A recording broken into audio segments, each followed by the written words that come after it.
Hey guys, Ryan here from Indy Wrestling School, and today's going to be different. I don't exactly know what to call this video. I guess the burden of pro wrestling coming up.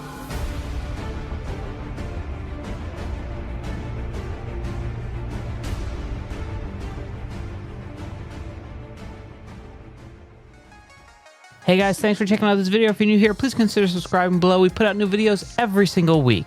Wrestling is, at least professional wrestling for me and most of the people I've ever known, is a drug. That's what at least gets said a lot. You get addicted to it and everything.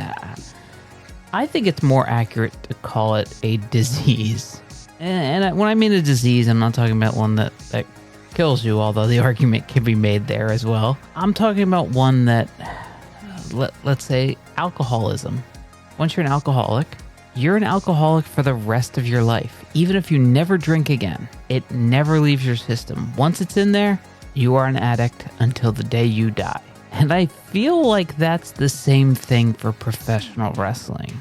Once it gets into your system, be it as a fan or a wannabe wrestler, or a wannabe promoter, or a wannabe ring announcer, or wannabe referee, whatever you are, once it's in you, it never leaves your system. Now, there might be periods of time where you're less interested in the current products that are on TV, and you can distance yourself, but you'll still stop if you see that wrestling that you grew up during your childhood. If that pops up on TV, you're going to stop and watch it. So for all intents and purposes, when you're a fan of pro wrestling, you're a lifer. And the reason I wanted to explain that is because as a lifer, if you ever get involved in wrestling and then there's other projects that you want to commit to, it's very difficult to do everything that's in front of you. I mean, you have your wrestling show coming up, but then you want to work on this project or, whatever it is. If it's your fantasy football league or whatever, you'll find, and especially as time goes on, it's harder to navigate the time.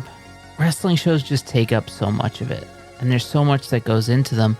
And I find myself struggling with this from time to time, where I know I can't be done with wrestling because 6 months from now, I will want to be doing it again.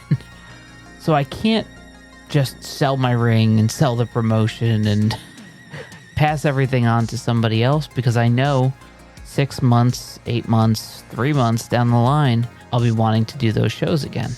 So I think the important thing as a promoter or as a booker or somebody who's involved in pro wrestling is to know when you're reaching your limit and have the flexibility to take a break. I mean, I do it with this channel. This channel takes up a lot of time. It's a lot of work.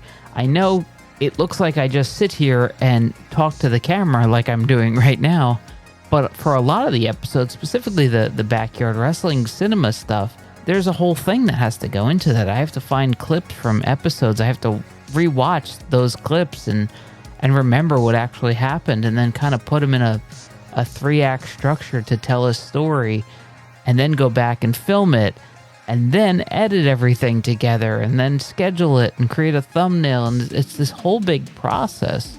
And I know with this channel, what I'm able to do is create a bunch of videos. So I'll work real hard for a month or two, and then I'll take 2 months off, and I'll have all the videos lined up.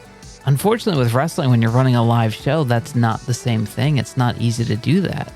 Pro wrestling is all encompassing. It takes everything out of you. It takes everything you've got, and it takes a lot of work. And the burden of pro wrestling, there will be times where all the negative stuff doesn't outweigh the positives. There will be times like that. But hopefully, those times are few and far between. At least they have been for me. I've been fortunate that the good always outweighs the bad. And even when the reverse is true, it's not every show and it's not multiple shows in a row. This too shall pass. So don't be afraid to take breaks. Don't be afraid to take time off. How can we miss you if you never leave?